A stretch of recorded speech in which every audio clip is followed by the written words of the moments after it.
Olá, pessoal! Bem-vindos ao canal Segredos Dark. Hoje, vou contar um relato incrível para vocês, cheio de emoção, reviravoltas e um final que vai te surpreender.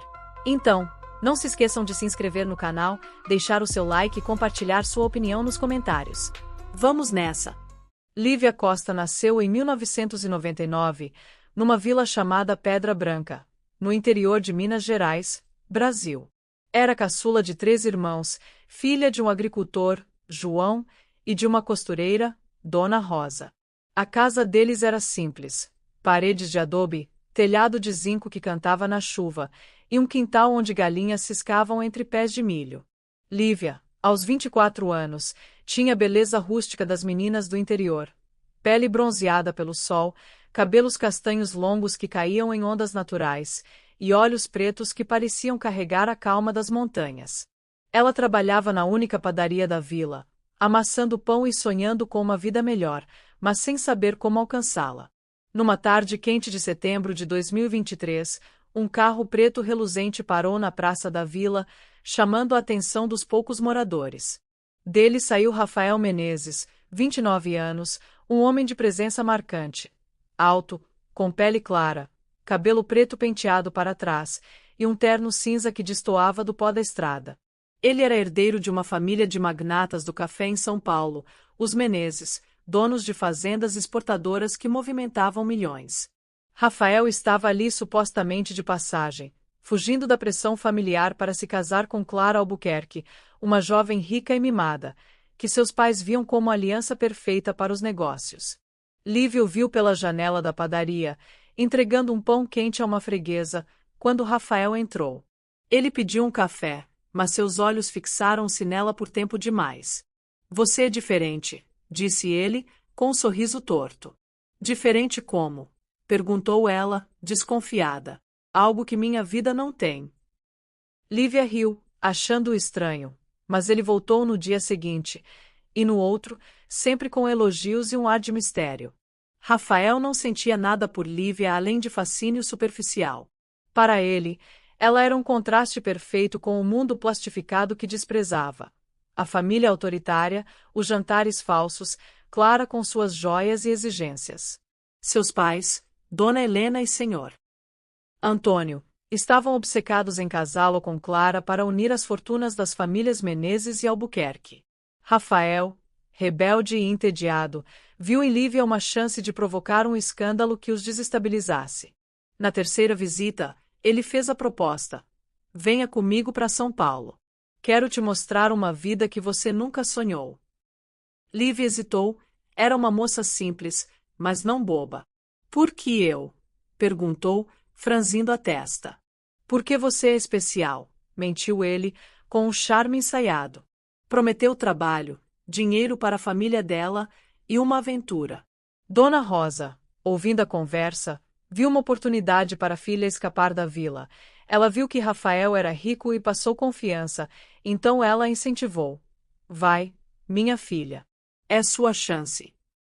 Lívia, com o coração apertado, mas confiando em seu instinto e em sua mãe, aceitou, sem saber que era um peão no jogo de Rafael. Dias depois, ela chegou à mansão Menezes em São Paulo, uma construção imponente de vidro e mármore cercada por jardins perfeitos. Rafael a apresentou como minha convidada num jantar de gala, com Lívia vestindo um vestido azul emprestado, que mal disfarçava seu desconforto. Dona Helena ficou espantada, o garfo tremendo na mão. Quem é essa garota? Clara, com um sorriso venenoso, sussurrou. Uma caipira? Sério, Rafael. Ele apenas riu, satisfeito com o caos. Lívia e Rafael não tinham química. Ela o achava arrogante, um menino mimado que brincava com a vida dos outros. Ele a via como uma ferramenta, bonita mas ingênua demais. Nos primeiros dias, ela ficou num quarto de hóspedes, perdida entre criados que a ignoravam, e móveis caros que a intimidavam. Rafael a levava a eventos para irritar a família, mas mal conversava com ela fora das encenações. Fique quieta e sorria, dizia ele seco. Lívia fazia o que ele pedia, mas a saudade de Pedra Branca crescia. A tensão explodiu numa noite em que Clara confrontou Rafael na frente de Lívia. Você acha que essa daí vai te salvar de mim? Gritou ela, jogando uma taça de vinho no chão. Rafael retrucou. Prefiro ela do que você, Lívia. Envergonhada, saiu correndo para o jardim, onde ele a encontrou chorando. Por que você me trouxe para isso? Perguntou ela. Pela primeira vez, Rafael hesitou, vendo-a como mais que um objeto. Eu não sei, murmurou e a deixou ali. Tudo mudou numa sexta-feira chuvosa, 2 semanas depois. Rafael, irritado após uma briga com o pai, pegou Lívia e dirigiu a esmo num Porsche preto pelas estradas sinuosas da serra. Você já quis sumir? Perguntou ele, os olhos fixos na estrada. Antes que ela respondesse, um caminhão surgiu na curva, e Rafael desviou em pânico. O carro capotou, parando num barranco com um estrondo. Lívia acordou com sangue na testa, o braço doendo, mas viva. Rafael, preso no cinto, gemia com uma perna quebrada. O celular dele estava destruído e o dela sem sinal. Me ajuda, pediu ele, a voz fraca. Lívia, apesar da raiva, rasgou a barra do vestido para fazer um torniquete na perna dele, usando o que aprendeu com o avô na vila. Por horas, sob chuva e frio, ela o arrastou até uma cabana abandonada que viu de longe, os dois tremendo e exaustos. Na cabana, enquanto o fogo crepitava numa lareira improvisada, algo mudou. Rafael, vulnerável pela primeira vez, agradeceu. Você não precisava fazer isso. Lívia respondeu, seca. Não fiz por você, fiz porque sou assim. Mas, nos olhos dele, ela viu um brilho novo, admiração, talvez gratidão. Passaram a noite ali, forçados a se apoiar, e uma faísca de conexão nasceu. Dias depois, resgatados por bombeiros, Rafael voltou a São Paulo com Lívia. O acidente os aproximou. Ele começou a conversar com ela de verdade, perguntando sobre a vila, rindo das histórias dela sobre galinhas fugindo do galinheiro. Lívia, por sua vez, viu nele um homem preso, não só um riquinho arrogante. Mas tudo isso durou pouco. Clara, furiosa com a crescente proximidade dos dois, contratou um detetive para investigar Lívia. Descobriu que João, o pai dela, devia dinheiro a agiotas na vila, uma dívida antiga de 20.000. Clara pagou os agiotas para pressionarem a família Costa, enviando homens armados à casa de Pedra Branca. Dona Rosa ligou para Lívia em pânico. Eles estão aqui, filha. Querem o dinheiro ou vão queimar tudo. Rafael usou seus contatos para localizar os agiotas, e pagou a dívida com um cheque gordo, exigindo que deixassem a família em paz. Quando Lívia o agradeceu com um abraço espontâneo, ele sentiu o coração disparar. Não era mais um jogo. As semanas seguintes foram de aproximação. Rafael levou Lívia para conhecer uma fazenda da família, longe da cidade, onde eles caminharam entre cafezais e conversaram até o sol se pôr. Ele confessou: eu te usei no começo, mas agora você é a única coisa real aqui. Lívia, ainda cautelosa, admitiu: eu te odiava, mas você me salvou. No impulso, ele a beijou sob um céu alaranjado, e ela, surpresa, deixou-se levar. Mas o amor nascia em terreno perigoso. Dona Helena, sabendo do acidente e da influência de Lívia, chamou Rafael para uma reunião. Essa garota é um erro. Case com Clara ou perca tudo. Herança, fazendas, o nome Menezes. Rafael riu, desafiador. Prefiro perder tudo a viver como vocês querem. A mãe, fria, respondeu: você vai se arrepender. Uma noite abafada de outubro de 2023, Rafael e Lívia jantavam num restaurante discreto na periferia de São Paulo, um lugar simples de luz amarelada e mesas de madeira, onde tentavam escapar dos olhares da alta sociedade. O ar cheirava a gordura de fritura e café queimado, mas eles riam baixinho, trocando histórias sobre a vila de Lívia e os cafezais da família dele. Era um raro momento de paz, até que o perigo os encontrou. Ao saírem para o estacionamento, 2 homens encapuzados emergiram das sombras, os rostos escondidos por máscaras pretas grosseiras, os olhos brilhando com uma determinação fria. Um deles segurava uma barra de ferro, o outro uma faca de lâmina serrilhada, que refletia a luz fraca do poste. Rafael percebeu o movimento tarde demais e tentou proteger Lívia, empurrando-a para trás do carro. Fiquem quietos e não vai ter problema, rosnou o homem da faca, a voz rouca como cascalho. Rafael, com o sangue quente, avançou contra ele, mas a barra de ferro o atingiu na têmpora com um estalo seco, jogando-o ao chão, o sangue escorrendo em filetes pela testa. Lívia gritou, o som cortando a noite, mas o segundo homem a agarrou por trás, pressionando um pano úmido e fedorento de clorofórmio contra seu rosto. Ela debateu-se, os braços batendo inutilmente no ar, até que a escuridão a engoliu. Quando acordaram, estavam numa casa abandonada nos arredores da cidade, o chão coberto de poeira e cacos de vidro, as paredes marcadas por infiltrações que pingavam como lágrimas. O cheiro de mofo e madeira podre era sufocante, e uma única lâmpada pendia do teto, balançando com o vento que entrava pelas janelas quebradas. Eles estavam amarrados em cadeiras velhas, as cordas cortando a pele dos pulsos. O homem da voz rouca, agora sem máscara, revelou um rosto magro e cicatrizado, os olhos fundos de quem já viu demais. Isso é um aviso, disse ele, apontando a faca para Lívia, a ponta a poucos centímetros de seu pescoço. Assine os papéis, Rafael, ou ela não sai viva daqui. Ele jogou um maço de documentos na frente de Rafael. Uma renúncia à herança dos Menezes, orquestrada por Clara e Dona Helena para forçá-lo a ceder. O plano não era matá-los, mas aterrorizá-los até a submissão, quebrar o espírito rebelde de Rafael e mandar Lívia de volta à vila como uma lição. Rafael, com a visão embaçada pelo sangue, olhou para Lívia. Ela tremia, os olhos pretos arregalados de medo, o vestido azul rasgado na bainha. Me deixa ir no lugar dela, implorou ele, a voz falhando enquanto tentava se livrar das cordas. Lívia, com o coração na garganta, gritou. Não, Rafael. O sequestrador riu, um som seco e cruel, e balançou a cabeça. Que heroísmo inútil.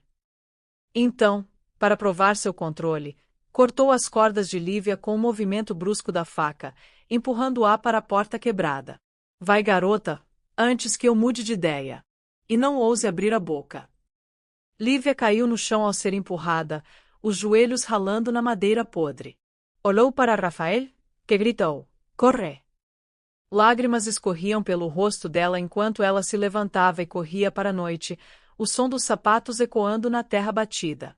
Tropeçando em raízes e pedras, ela correu por quase 1 quilômetro, o peito ardendo, até avistar as luzes tremeluzentes de um posto de gasolina na estrada.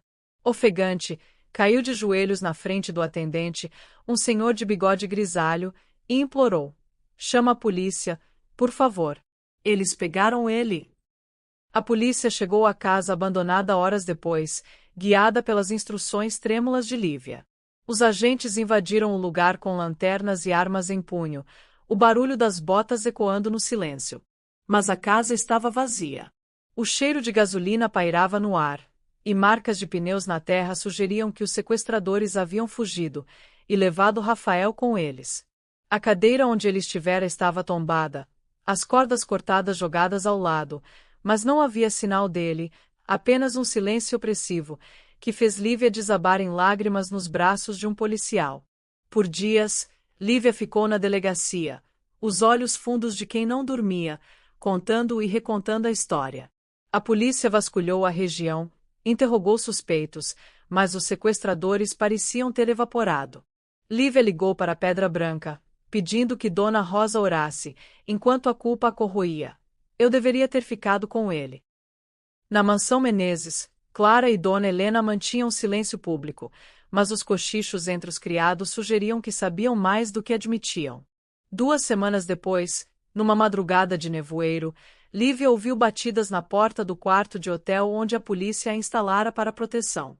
Abriu a porta com o coração na mão e viu Rafael, vivo, mas irreconhecível, magro, com a barba crescida, o terno rasgado e os olhos verdes opacos de exaustão. Ele caiu nos braços dela, murmurando: Eu escapei.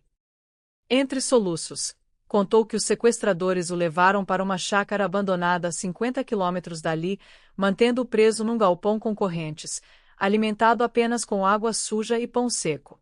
O plano era assustá-lo até que assinasse, mas Rafael aproveitou um descuido de um dos homens, que deixou uma janela entreaberta, e fugiu, correndo por campos e estradas até encontrar um caminhoneiro que o trouxe de volta. Lívia o abraçou com força, o alívio misturado ao medo que ainda sentia. Eu achei que tinha te perdido, disse ela, a voz embargada. Rafael segurou o rosto dela, os polegares limpando suas lágrimas. Você me deu força para lutar. Eu não assinei nada por causa de você. Naquela noite, exaustos e machucados, eles dormiram abraçados no chão do quarto, o som da respiração um do outro como um lembrete de que estavam vivos. Recuperados fisicamente, Rafael e Lívia decidiram não voltar à mansão Menezes nem buscar vingança imediata. O sequestro deixará marcas. Rafael sabia que Clara e Dona Helena estavam por trás, mas sem provas concretas, o sequestrador nunca foi encontrado. A polícia arquivou o caso por falta de evidências. O senhor Antônio, pai de Rafael envergonhado com o rumo dos eventos, chamou Rafael em segredo e ofereceu uma parte da herança sem condições. Tome isso e viva sua vida. Não quero mais esse peso. Rafael aceitou, mas não por orgulho, por Lívia. Eles voltaram à Pedra Branca juntos, carregando apenas uma mala e o dinheiro que Rafael receberá. Na vila, Rafael enfrentou o olhar duro de João, que segurava uma enxada como se ainda desconfiasse dele. Eu fiz mal para sua filha no começo, mas juro que mudei, disse Rafael, a voz firme. Dona Rosa, mais branda, tocou o ombro dele. Se ela te quer, eu aceito. No entardecer na praça da vila, com o céu pintado de laranja e roxo, Rafael se ajoelhou diante de Lívia, sem anel, apenas com as mãos trêmulas. Eu comecei isso por egoísmo, mas agora te amo mais que tudo. Casa comigo, mesmo que seja só com o que temos aqui. Lívia, com lágrimas nos olhos, sorriu. Sim, não pelo que você tem, mas por quem você é agora. Eles se casaram numa cerimônia simples na igrejinha da vila, com cafezais ao fundo e os moradores como testemunhas. Não houve prisões, nem justiça formal. Clara e Dona Helena continuaram livres, mas o escândalo sussurrado nas rodas de São Paulo manchou seus nomes. Rafael e Lívia escolheram uma casinha de alvenaria na vila, com varanda, rede e um jardim onde plantaram flores e milho. O dinheiro da herança ficou guardado, usado apenas para reformar a padaria e ajudar os Costa a quitarem dívidas antigas. Mas o passado não os deixou inteiramente. Algumas noites, Lívia acordava com Rafael olhando pela janela, o rosto tenso, como se esperasse os encapuzados voltarem. Eles ainda estão lá fora, murmurava ele. Ela o abraçava, dizendo: aqui, somos nós contra o mundo. O amor deles, forjado em medo e fogo, era real, mas carregava o peso de um final aberto. Uma promessa de paz que nunca seria plenamente segura, um jogo de máscaras que, mesmo vencido, deixava sombras. Que bom que você chegou até o final. Deixe nos comentários o que achou dessa história. Se inscreva no canal e aperte o sininho para mais vídeos como esse. Até a próxima!